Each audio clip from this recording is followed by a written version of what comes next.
The fall of Alcibiades marked the end of an era for Athens. However, the city still had to face its last great naval battle before its final surrender. This decisive encounter took place in the waters near the Arginusas Islands, between Lesbos and the coast of Asia Minor. In the summer of 406 BC, the Athenian fleet was in dire straits. The Spartan admiral Callicratides had succeeded in blockading the Athenian strategist Conon in the port of Mytilene on the island of Lesbos. Athens, knowing the gravity of the situation, gathered all its available forces to break the blockade and save Conon and his men. The Athenian assembly took extreme measures to assemble a fleet capable of confronting the Spartans. All men of fighting age were recruited, including slaves, who were promised freedom if they fought. Gold and silver statues were also melted down to finance the construction of new ships. In all, Athens managed to assemble a fleet of 150 triremes.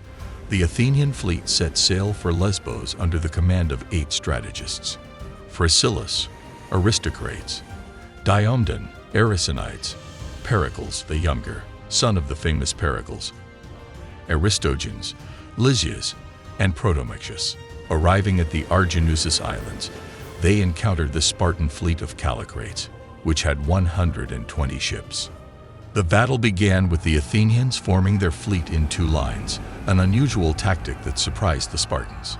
Callicratides, confident in his experience and the superiority of his sailors, decided to attack the center of the Athenian formation directly.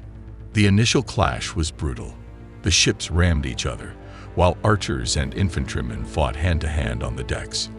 The noise of combat was loud, the crack of wood breaking, the shouts of men, and the clash of metal against metal. Callicrates personally led the Spartan attack, directing his ship against the Athenian lines. However, during the confusion of the battle, his ship was rammed by an Athenian trireme. The impact was so strong that Callicrates fell overboard and drowned in the Aegean Sea. The death of the Spartan admiral sowed chaos among his forces.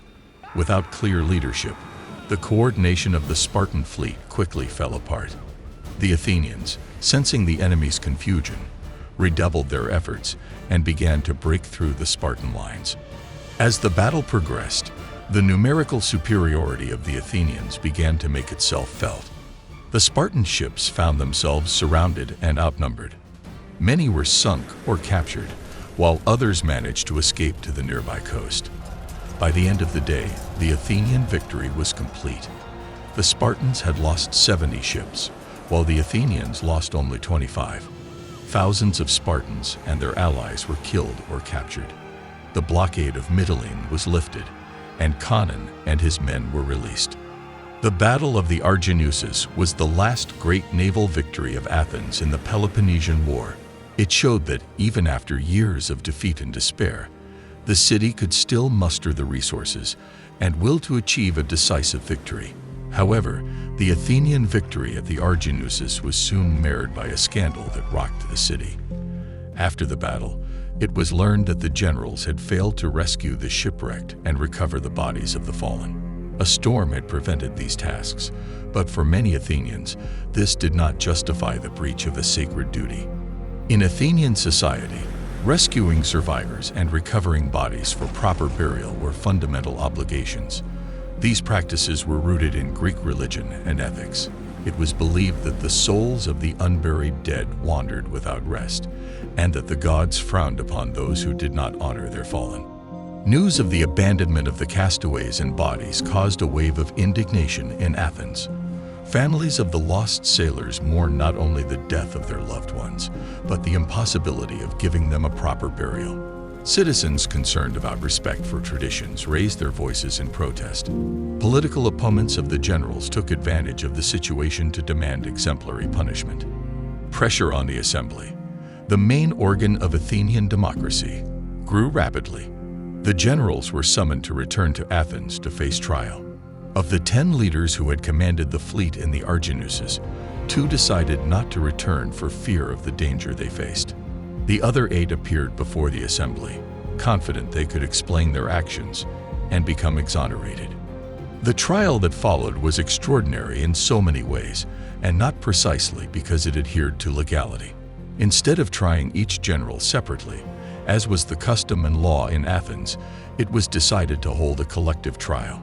This decision, already questionable in itself, was aggravated when it was proposed that the assembly vote only once to decide the fate of all the accused together.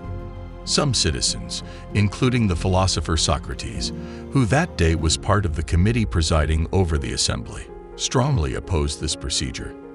They argued that it violated Athenian laws and basic principles of justice. Socrates was characterized by his integrity and his courage in facing the crowds. He refused to allow a vote to take place that he considered illegal. However, the majority of Athenians, moved by anger, grief, and perhaps by the manipulation of skilled orators, supported the mass trial. The generals tried to defend themselves as best they could. They explained the difficult conditions they faced after the battle. They spoke of the strength of the storm, which made any rescue attempt dangerous. They detailed how they had given orders to other officers to take care of the castaways while they pursued the retreating Spartan fleet, a strategic decision that sought to fully secure victory. But his words fell on deaf ears. The crowd in the assembly was more interested in finding fault than in understanding the complications of the situation. Speakers calling for the general's condemnation appealed to the emotions of the audience, vividly describing the suffering of those marooned at sea and the anguish of families with no bodies to bury. The vote took place amid a tumult. The assembly voted to condemn the generals to death. 6 of the 8 present were sentenced to death. Among the condemned was Pericles the Younger, son of the famous statesman Pericles, who had led Athens in the early years of the Peloponnesian War. The execution took place shortly thereafter. The generals, who days earlier had been celebrated as heroes for their victory, now faced death at the hands of their city. The method of execution, probably the forced ingestion of hemlock, was the same as that used for common criminals. The consequences of this trial were immediate and lasting. The execution of victorious generals was a blow to army and fleet morale. Many officers and soldiers wondered whether it was worth risking their lives for a city that could so easily condemn them because of the circumstances of the battle. The episode also exposed the flaws in the Athenian democratic system.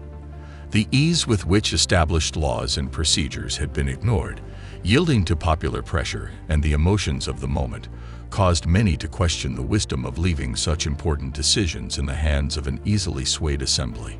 Divisions in Athenian society deepened. While some saw the condemnation as a necessary act of justice, others saw it as a tragic mistake motivated by fear and superstition. These divisions further weakened a city already exhausted by years of war. On the military front, Athens faced a growing shortage of capable leadership. The remaining commanders became overly cautious, fearing that any controversial decision could lead them to a fate similar to that of their predecessors. This conservative attitude limited Athens' ability to seize strategic opportunities and respond nimbly to enemy maneuvers. Economically, Athens found itself in an increasingly precarious position. The cost of maintaining a large and active fleet had always been high, but now it has become almost unsustainable. Wealthy citizens, who had traditionally financed the construction of triremes as part of their civic obligations, began to look for ways to evade these responsibilities. Athens' naval base, fundamental to its power, began to slowly deteriorate. On the social level, there was a change in the attitude of citizens toward military service. Athenian families, who had once considered it an honor to send their sons to serve in the fleet or the army, now hesitated. The idea that even a victory could lead to disastrous consequences eroded the martial spirit that had been a pillar of Athenian society. Military education and training also suffered. With the loss of experienced commanders, there was a breakdown in the transmission of tactical and strategic knowledge. New generations of officers lacked mentors capable of teaching them all about the naval and land warfare, in which Athens had excelled.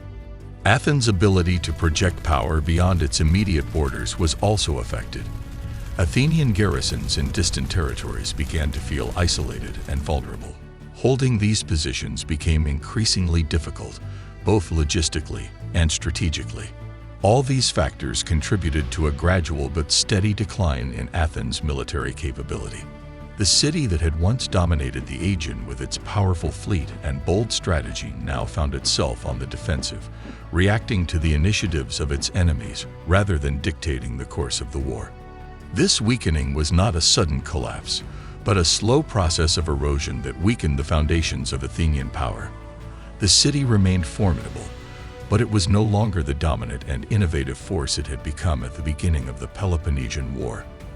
The road to its eventual defeat was being paved, not so much by the actions of its enemies, but by its internal struggles and the gradual loss of the qualities that had made it great. As Athens struggled with her inner demons, weakened by controversy and decline, the waters of the Hellespont were churning with a new threat. Thank you for watching this video and joining us until the end.